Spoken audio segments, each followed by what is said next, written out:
আমার এই ফতুয়া শোনার পরে আপনার বিবেক যদি বলে এই ভিডিওটি শেয়ার করা প্রয়োজন, তবেই শেয়ার করেন। ওমান মাসাতহু ইমরাতান বিশাহওয়াতিন ফাহুয়া হারামুন। কোনো পুরুষ যদি তার শাশুড়িকে শাহওয়াতের সাথে অথবা খায়েশাতের সাথে স্পর্শ করে, তাহলে তার জন্য তার বউ হারাম হয়ে যাবে।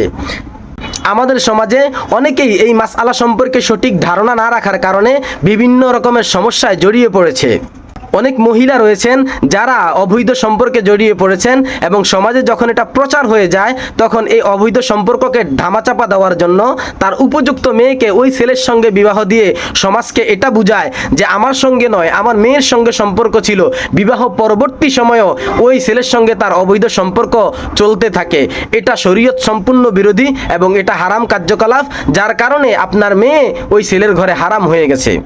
এখন আমার এই ভিডিও দেখার পরে যদি কেউ মনে করেন আপনি এই অপরাধের সঙ্গে জড়িত ছিলেন অথবা এই অপরাধের সাথে আপনি এখনো জড়িত, তাহলে আপনার জন্য করণীয় হলো আপনার নিকটস্থ সবচাইতে বড় যেই সমস্ত মাদ্রাসা রয়েছে ওই মাদ্রাসায় ফতুয়া বিভাগ থাকে।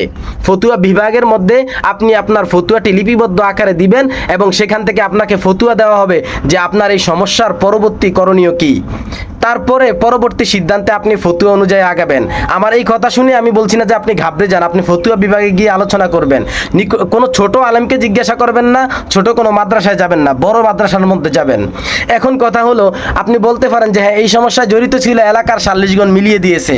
হ্যাঁ, এরকম 100 তালাকা অনেক জায়গার ভিতরে দেওয়া হয়েছে, কিন্তু এলাকার শালিশজন ঘুষ খেয়ে পাতি নেতারা ওই সংসার মিলিয়ে দিছে। দলিল দেয় ঘর ভাঙ্গা আর মসজিদ ভাঙ্গা সমান, তোমাকে জুতা ফিটা করার দরকার। তোমাকে এই মাসআলা কে দিয়েছে? ঘর ভাঙ্গা আর মসজিদ ভাঙ্গা সমান। তুমি তালাকপ্রাপ্ত স্ত্রী, যাকে 3 তালাক 4 তালাক 5 তালাক 10 তালাক দিয়ে দিছে, তুমি সেই স্ত্রীকে মিলিয়ে দিয়েছো না?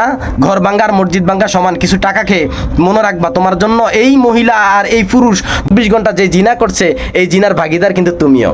তুমি মিলিয়ে দিয়েছো টাকা খায় না?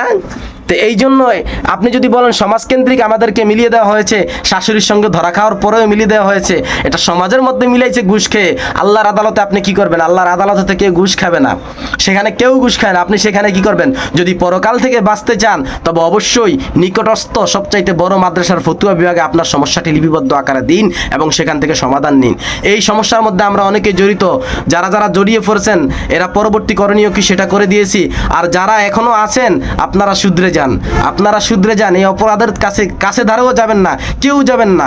আজকের ভিডিওটি শেয়ার করা আপনার ইমানি দায়িত্ব আমি মনে করি।